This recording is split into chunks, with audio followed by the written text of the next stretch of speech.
السلام عليكم. الله يسعد مساكم صباحكم كل اوقاتكم يا رب. مثلا من طبيعة أعمال بيكون في تعارف بين أشخاص. تعرف على شخص من دمشق مثلا، سألني منين حضرتك؟ أقول له من الشام. أهل الشام بيعرفوا عائلاتهم. أنا من 1200 1300 سنة، إحنا أيام صلاح الدين عايشين بدمشق يعني. لما بقول لهم بيت مين؟ بيقول لي أنت كردي حضرتك؟ بقول له إيه؟ بيقول لي نعم. بقول له الله يسلمك. المهم يعني أنا كردي ما طلعت دمشقي، اللي أنتوا كراد يعني. بقول له إيه؟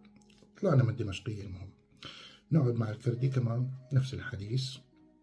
اللي كردي بقول له كردي، بيحكي معي كردي بيطلع كردي الأخ، ما بعرف أحكي أنا. بيقول لي أنت لست كردي، أنت مالك كردي. طيب طلعنا من الكردية. ليش؟ قال ما بعرف أحكي. خلص صرنا لا دمشقيين ولا كرد.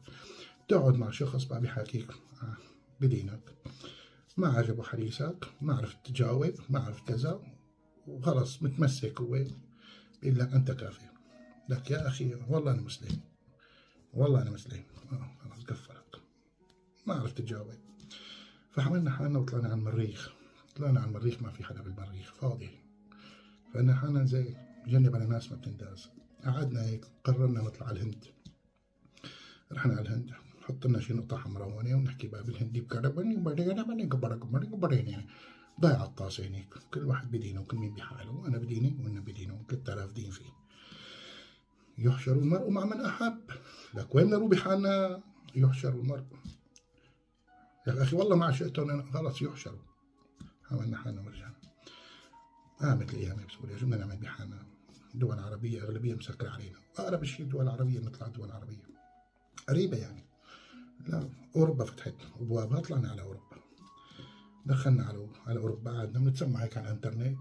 بلاد الكفر وبلاد الكفر وبلاد الكفر لا يجوز ويجوز يموتون كفار. يا جماعة يا جماعة وين نروح بحالنا؟ لا أنت حتموتي هنيك كافر. كفرونا كمان هون.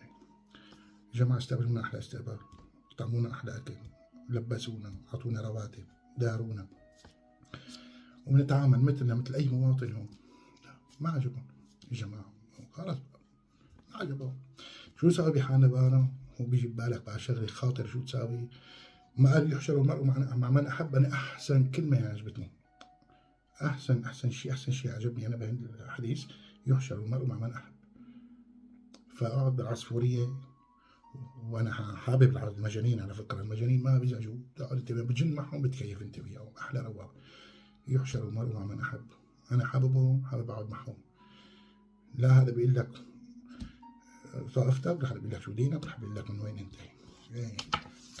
شلت عليت. سلام.